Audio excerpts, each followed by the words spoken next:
She saved Walter Benjamin. He died anyway.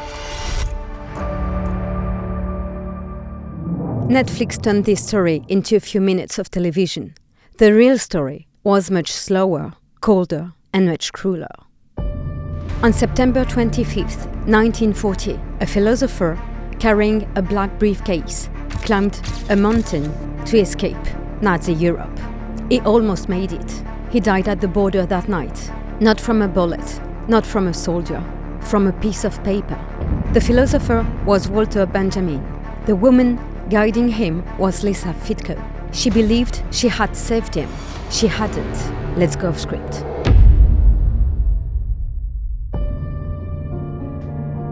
By August 1940, the man in the photograph was being hunted. His name was Walter Benjamin. He was a German Jewish philosopher, 48 years old, sick, almost out of money.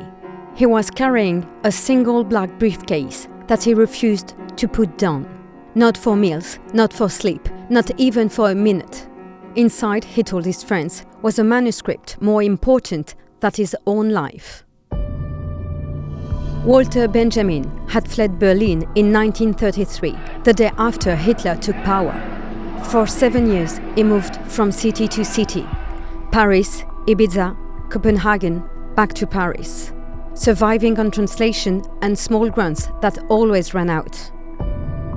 By the summer 1940, France had fallen. Vichy had signed an armistice with Hitler that included Article 19. A clause allowing Germany to demand refugees by name. Benjamin's was already on Gestapo lists.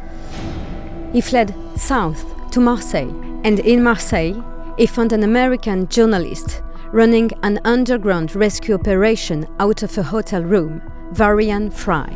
Fry obtained an emergency American visa for Benjamin, but the visa wasn't the way out. The visa was just a paper.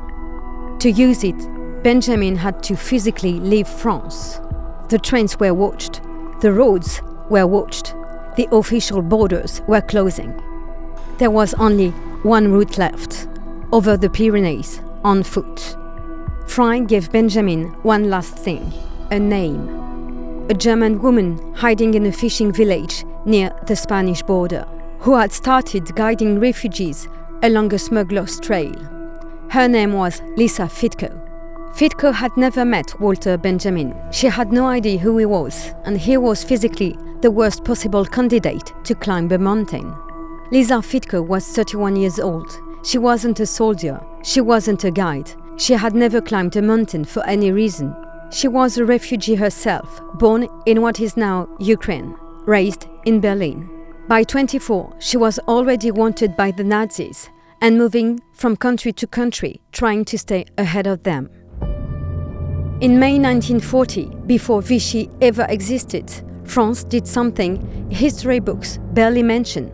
The French government rounded up thousands of foreign women in Paris. Most were Jewish refugees from Germany and Austria, women who had already escaped fascism once. Now, they were being imprisoned by France. They were called enemy aliens. They were sent to a camp in the Pyrenees called Gurs. Lisa Fittko was one of them. Another woman in the same camp was a young political theorist named Hannah Arendt. Both escaped during the chaos of the French collapse. By August 1940, Lisa Fittko had reached Bagnols-sur-Mer, the last French village before the Spanish border. A small fishing town surrounded by vineyards. The socialist mayor tolerated refugee crossings. The smuggler's trail into Spain existed for centuries. Salt, wine, contraband. Fittko learned the route. Then, on September 24, 1940, a message arrived from Marseille. A man was coming. He was sick. It was important. He had a visa for America. Could she get him across? She said yes. She didn't know yet that the man she had agreed to save had already spent months preparing for death. The night of September 24th, Benjamin arrived with two strangers. a German Jewish woman named Henny Gorland and her teenage son named José. Fittko studied the man she had been sent. He was pale. His shoes were wrong. He spoke slowly, as if every sentence exhausted him. And he never let go of the black briefcase. She asked him what was inside. He answered, "A manuscript, more important than I am." She offered to carry it during the crossing. He refused. They left before dawn. Ropes sold espadrilles instead of boots, to look like vineyard workers, not refugees. No luggage, nothing suspicious. For the first hour, they blended in with workers heading toward the harvest. Then the workers disappeared onto side paths, and the mountain kept rising. Benjamin started slowing almost immediately. He had a heart condition he had barely mentioned. Every few minutes he needed to stop and sit down to breathe. He counted his steps under his breath obsessively to control his breathing. Fittko realized the crossing would take all day. The vineyards disappeared below them. The trail turned to rock. Wind swept across the mountain ridge. Far below them, the Mediterranean looked like metal. Halfway up, Benjamin sat on a stone and quietly announces he could go no further. Fittko answered, "Then stay here, on the mountain, on the border, and wait for whatever comes." He looked at her for a long moment, then he stood up and kept walking. The crossing lasted nearly 10 hours. By late afternoon, they reached Spain. Lisa Fittko shook their hands. She gave Benjamin one final instruction: present your papers, sleep one night, take the train to Lisbon in the morning. Then she turned around and started walking back to France. She had done her job. She believed she had saved Walter Benjamin's life. She was wrong. The man she had just guided across a mountain would be dead before morning. The refugees descended into Spanish border town of Portbou. A few hotels, a customs office, railway tracks running along the coast. Benjamin, Henny Gorland and her son presented their document to a customs officer. The officer wasn't cruel. He wasn't shouting. He wasn't threatening anyone. He simply looked at the papers and said there was a problem. Madrid had issued a new directive. Stateless refugees, apatrides, were no longer authorized to transit through Spain. They would have to return to France the next morning.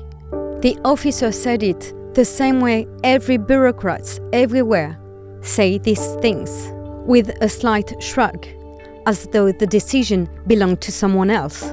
For Henny Gorland, this was a terrible news. For Walter Benjamin, it was a death sentence. Returning to France meant returning to Vichy and eventually to the Gestapo. That night, they were taken to the Hotel de Francia, room number 4. Benjamin asked Henny Gorland to protect his manuscript. Then he wrote a final letter in French. In a situation with no way out, I have no other choice but to end it. Sometimes during the night, he swallowed a dose of morphine he had carried since Paris. He had prepared for this possibility long before reaching the border. By morning, Walter Benjamin was dead. The next morning, Henny Gorland and her son returned to the customs office. The same officer received them. This time, the answer was different. The directive had been rescinded, or misunderstood, or never fully enforced. The accounts still differ. But now, stateless refugees were allowed to continue through Spain. Henny Gorland and her son boarded a train to Lisbon. Eventually, they reached America. Walter Benjamin did not need to die. He didn't die because someone shot him. He died because for a few hours, an office changed a rule, then changed it back. The black briefcase remained behind in Portbou.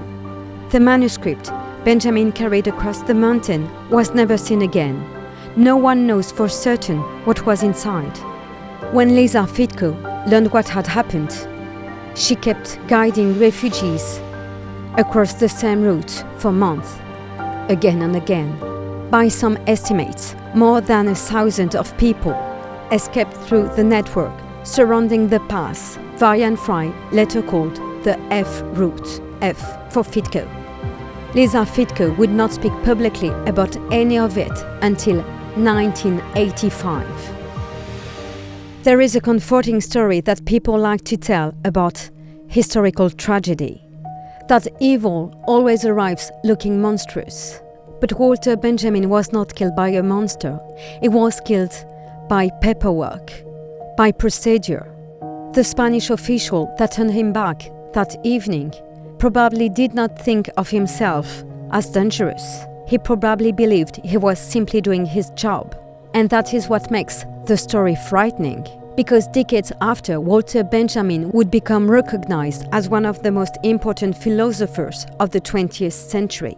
But on that night in Portbou, he was simply a sick refugee carrying the wrong papers at the wrong moment. And in 1940, it was enough. This was History of Script. You know where to find me.